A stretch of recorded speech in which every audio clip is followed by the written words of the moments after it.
the mailman, the hot dog vendor, Old Man Jenkins. It could literally be Old Man Jenkins. anyone. Hey, let me tell you something. Old Man Jenkins is definitely a spy. I just don't want to be a birdie. No. He don't fool me, man. Indoors.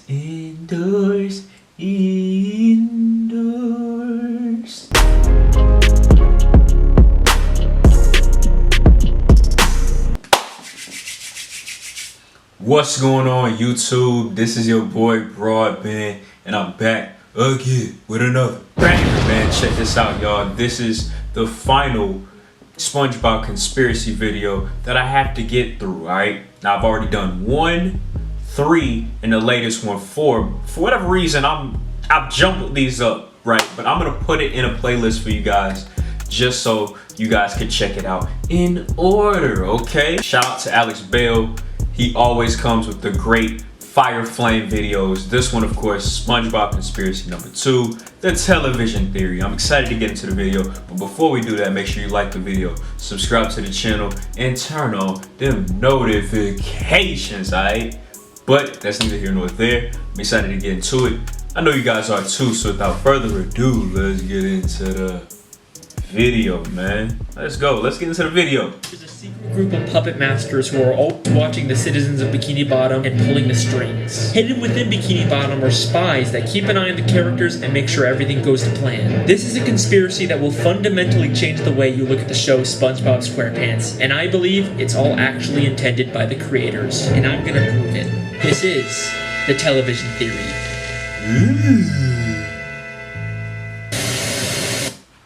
You guys had a great reaction to my squilliam fancy theory, and I had a lot of fun Great making theory, it. by the way. Squilliam, you lying, deceiving bastard! I didn't even realize that! But trust me when I say that what I've discovered this time... Shout out to Chris Wilson, man. You're a funny dude. I like watching your content and your videos, man.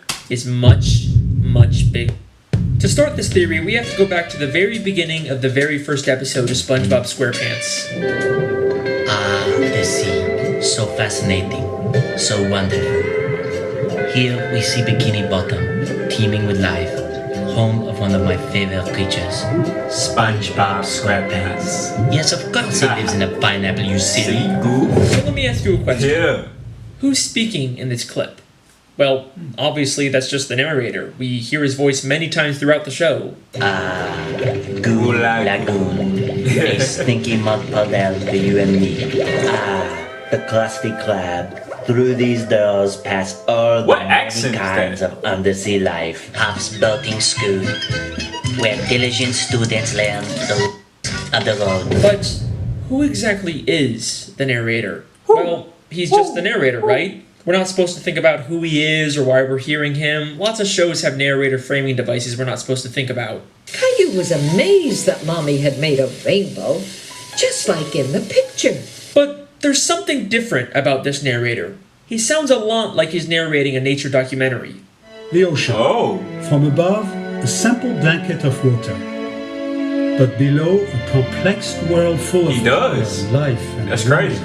Ah, the sea. So fascinating. So wonderful.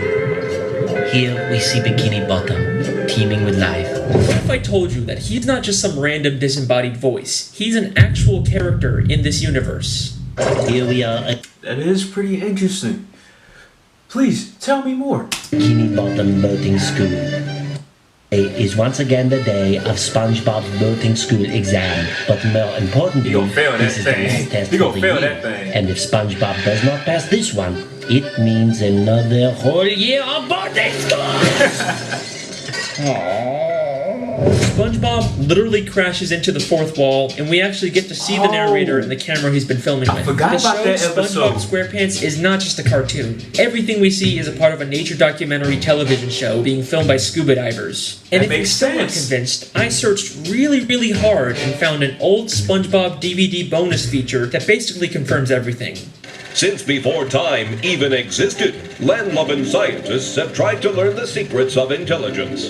Their studies led them to the sea, where the citizens of one undersea colony demonstrated a genius so enormous, the scientists felt compelled to record their actions for use in teaching mankind how to live better. The name of this miraculous place? Bikini Bottom. Poring over the mass of brilliant masterminds scattered about this strange land, the scientists chose 6 Bikini Bottom residents at random to study. As the scientists... That is literally what is happening, like, for real. That is crazy.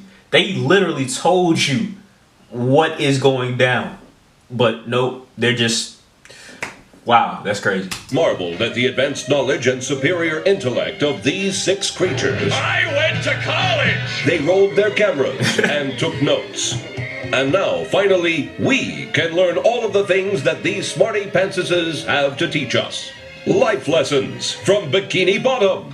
I don't know how it can get any more clear than that. Now, if you rewatch the show with this new information in mind, some things start to take on a whole new meaning. Throughout the series, there's this weird, unexplained running gag of a human hand interfering with the characters. It's even in the beginning of every episode in the intro for the show. Maybe the filmmakers are doing a bit more than just studying these characters. The hand seems to mostly interfere just to maintain the health and safety of the characters, like treating Spongebob for the suds. Well, Mr. Squarepants, it seems you have the suds. Are you ready for your treatment?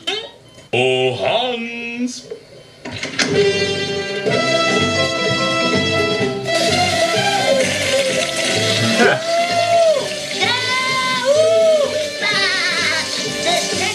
It makes sense that the filmmakers... I forget that SpongeBob is literally like an actual like dish sponge, and his parents and other sponges are like ocean sponge. That's crazy. That's funny. It makes sense that the filmmakers wouldn't want to risk the safety of their main character. After all, there's no show without SpongeBob, but that's not the only reason why they interfere. Season 3, Episode 16, I Had an Accident, is infamous for having one of the most absurd, confusing endings in the entire show. It ends with a real gorilla suddenly coming out of a Patrick costume and attacking the characters. That was crazy. That made no sense to me.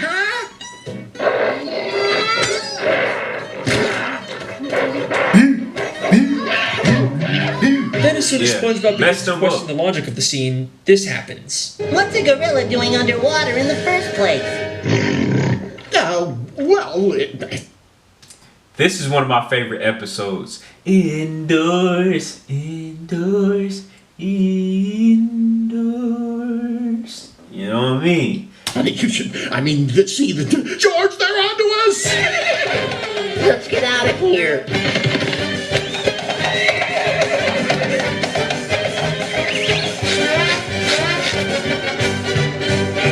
SpongeBob, clean rip.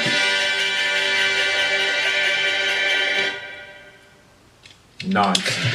SpongeBob is a weird show, but this has always stuck out as being just a little too weird. Yeah. But knowing what we know now, I think I can explain what's going on here. This isn't a real gorilla. Every other land animal we've seen underwater wears a helmet and is drawn in a cartoony style.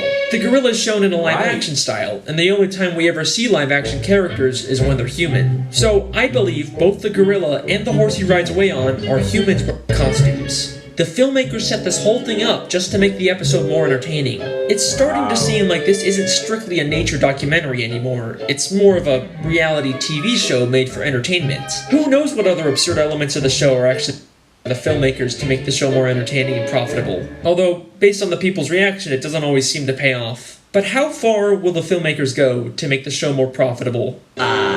Saturday morning in Bikini Bottom. SpongeBob is watching his favorite Saturday morning show, The Adventures of Mermaid Man and Barnacle Boy, enjoying a bowl of Mermaid Man and Barnacle Boy brand cereal, and wearing the official Mermaid Man and Barnacle Boy Blackfist Biters.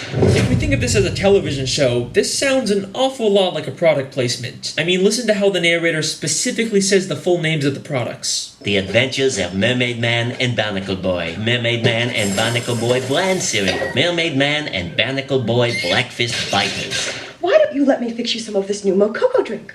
All natural cocoa beans from the upper slopes of Mountain Nicaragua, no artificial sweeteners. What the hell are you talking about? Who are you talking to? Maybe the Mermaid Man and Barnacle Boy TV show is actually from the surface world. They are human after all. It makes sense that the filmmakers would choose to highlight these popular superhero characters. The more they show, the more they're gonna sell Mermaid Man and Barnacle Boy merchandise. Hang on a second, why are Mermaid Man and Barnacle Boy the same size as all the fish in Bikini Bottom, even though humans are always shown as massive compared to fish? Right. Whatever, I'll come back to that one. Crazy. The show doesn't even just hide product placements. In the episode Model Sponge, they literally trick SpongeBob into making a commercial for a human product. I'm ready for my close-up, Mr. Director. Very well. Loose the pants! Oh, yeah. There's my star! Hans! What's happening? What's happening? In the you'll be cleaning bathroom fixtures. Okay. So where's my cleaning utensil? Don't you get it? You are the cleaning utensil. Hey, you're a sponge! Oh no, your bathroom is a disaster. Get it cleaned up fast with the new sponge. The fear. Household chores are a snap with new sponge. It cleans sinks. Just look at that shine. This is just like in real life how SpongeBob is such a popular character that he's used to sell tons and tons of products. Wow. So would that be considered like breaking the fourth wall because he is actually used for product placement and he was literally product placement in that episode? He was used as a product. I don't know. That's a what's it called? I forgot the word, but it's like you're a scene within a scene within a scene type thing. I don't know what it's called. I forgot what it's called. Such a popular character that he's used to sell tons and tons of products. So far I've shown you that the show SpongeBob SquarePants is actually a documentary television show, but the creators continually interfere to push their own agendas and make more money. But that brings us to an important question. Do the characters know they're in a television show? Let's go back to that clip where SpongeBob hits the cameraman. It means another whole year of birthday school! What happened? Oh, nothing, SpongeBob. You just struck another pedestrian. Mrs. Puff calls him a pedestrian, which sounds more like she thinks he's just some random Bikini Bottom citizen. The different types of marine life in SpongeBob are so diverse and weird looking that it's not too hard to believe that the characters just think these filmmakers are another weird type of fish. And back to the gorilla episode, the gorilla and the horse immediately get nervous and run away when SpongeBob questions what's going on. Well, it's funny you should. I mean, see, they're onto us! Let's get out of here. Almost like the creators don't want the characters to be aware their lives are being interfered with. Now, there isn't a ton of footage of the characters interacting with the filmmakers, but I dug really deep and found the smoking gun that answers all of our questions. This is an old commercial from 2004 made to promote the SpongeBob movie. SpongeBob, what kind of jellyfish is that? It's not a jellyfish, Patrick. Spaceship. Hey guys, it's Carlos from the Zone. I was wondering if you could answer a few questions. Questions? Run for your lives! No, Pat, don't you see? It wants to learn about our world, and it's chosen us. Yay! Wow. We've been chosen. A submarine comes down to SpongeBob and Patrick to ask questions to promote the new movie. SpongeBob and Patrick are clearly confused by this and think the submarine is some kind of alien. They also have no idea that they're the stars of a... Well, thanks guys. We'll see you in the movie. Bye! Movie? What's that? I know. That makes a lot of sense. So I think it's pretty clear at this point that the characters are unaware their lives are being filmed and interfered with. But there are some characters that have to have some level of awareness. For example, the Dr. Fish that told the human hand to treat SpongeBob, and the Director Fish that directed the commercial for the human world. What makes these characters so special? First off, Dr. Fish isn't actually from Bikini Bottom. Before he directed this commercial, we saw him as a citizen of New Kelp City in the episode Whatever Happened to SpongeBob. Out of all the characters they could have used, they specifically chose a character from out of town. Almost like the filmmakers didn't want to use anyone in Bikini Bottom so they wouldn't risk everyone finding out about the television show. Then there's the Dr. Fish. We don't know where he originally came from, but he's an extremely suspicious character. Usually he's purple, but sometimes he's orange, sometimes he's purple with orange hands, sometimes he's a pirate, and he bears a striking resemblance to Dr. Manowar from the Jellyfish Convention. And now it only hurts when you touch it. Why does he have so many different disguises and identities? What is he hiding? I believe hidden throughout Bikini Bottom are spies like this who are aware they're in a television show and keep tabs on the main characters and make sure everything goes to plan. There's so many suspicious characters in Bikini Bottom that it could literally be anyone. The mailman, the hot dog vendor, Old Man Jenkins, it could literally be Old Man Jenkins. anyone. Hey, let me tell you something. Old Man Jenkins is definitely a spy. You know what I mean? Like I just don't want to be a burden. No. Old Man Jenkins, he know what's up out here in these streets. He don't fool me, man. And the hot dog vendor, Old Man Jenkins, it could literally be anyone. But what if I told you that the biggest spy of all isn't some random side character? It's one of the main characters of the show. It's Sandy Cheeks. Someone who's been there from the very beginning.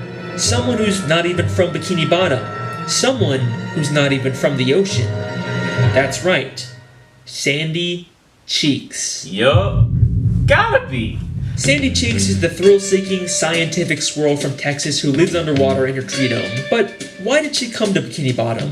In the episode Chimps Ahoy, we find out she was hired by a group of chimpanzees to come underwater and create inventions. But why does she need to be underwater to make inventions? She could have just as easily have made any of her inventions on land. It must be extremely expensive to maintain a giant dome of air underwater. There is no way the only reason she's here is to make random inventions. I think this whole episode is an elaborate ruse to throw off the other characters from the real reason Sandy is in Bikini Bottom. Spy on the main characters and make sure the show stays on track. Many of the times the characters are in danger, Sandy conveniently steps in to save the day. And many of the wacky, entertaining episode plots are driven by an invention Sandy creates. Everything she does is a calculated move to carry out the hidden agenda of the filmmakers. Her entire friendship with Spongebob and the other characters is built on a lie. But you're probably saying, Sandy is a sweet, friendly squirrel. There's no way she's behind this. You're not convinced yet? That's okay, because what I'm about to show you is so mind-blowing, so insanely revealing, that it's actually the whole reason I decided to make this video. Get ready for the big one. Season 10, Episode 10, Feral Friends, is the episode that unlocks this entire mystery. During a birthday party, a green moon suddenly appears and turns everyone except Sandy into less evolved, real-life versions of themselves. Sandy is completely caught off guard by this and decides to call someone for help. And take a guess who she calls.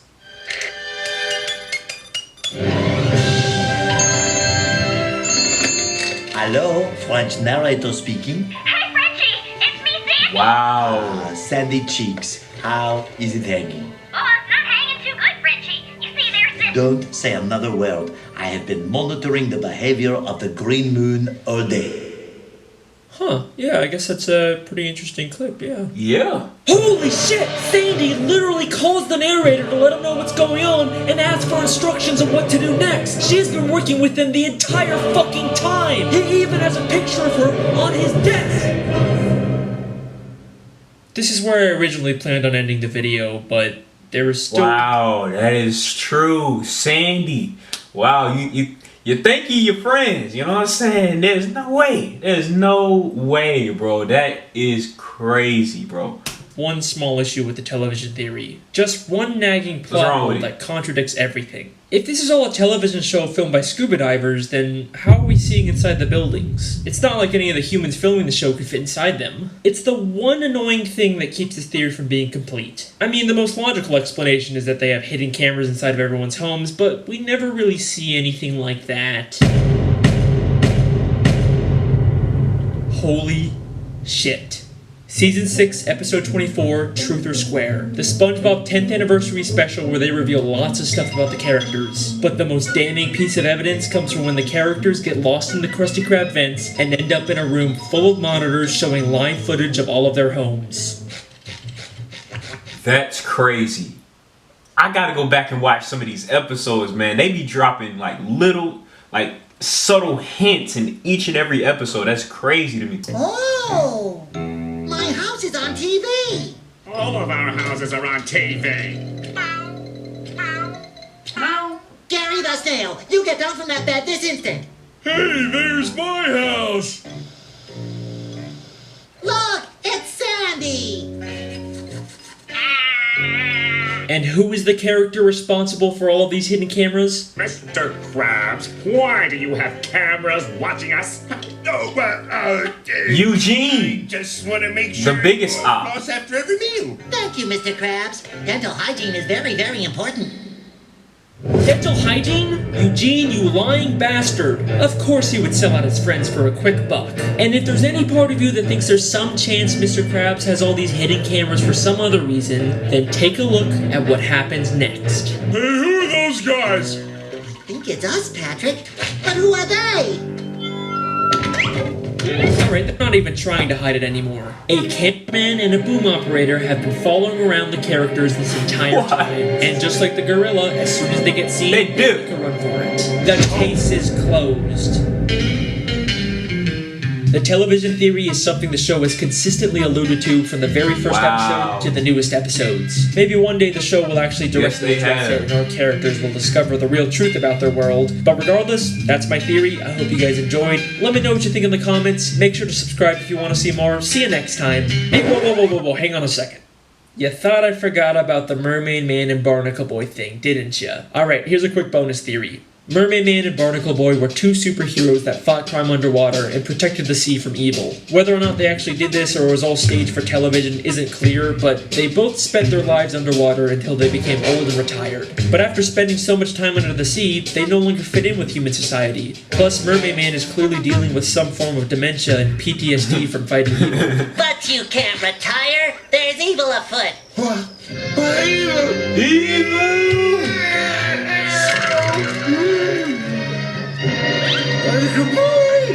Yeah, for real. Like we gloss over the fact that Mermaid Man literally does have like dementia in the worst way, man. That's crazy.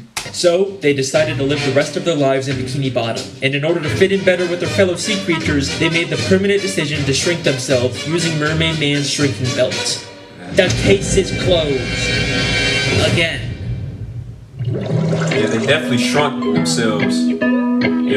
They definitely shrunk themselves, and with Mermaid Man's dementia, they might as well, man, I don't even know how to shrink myself back up to size or grow myself back up to size, but they probably do, you know what I'm saying? But yeah, this television theory, honestly, might be the best one yet to me. Like, this theory, like, made so many things that were blatantly obvious through the years about this show come to light, you know? Of course, Mr. Krabs was selling out. Sandy Cheeks, you should have known she was a spy. Like, she worked like space and science and all types of stuff. Like, you know what I'm saying? Certain things click together. Old Man Jenkins, you for real a spy too. You ain't slick with me. I can tell you that right now, man. Definitely a dope television theory by Alex. Yet again, Alex Bale has made some of the best content that I've seen on the YouTube platform, man, and I'm a big fan, and I can't wait for conspiracy theory number 5. Alright, but ladies and gentlemen, that has been the video. If you like the video, please do not hesitate to like, comment, share, and subscribe. Alright, and until next time, man, we out here. Feel me?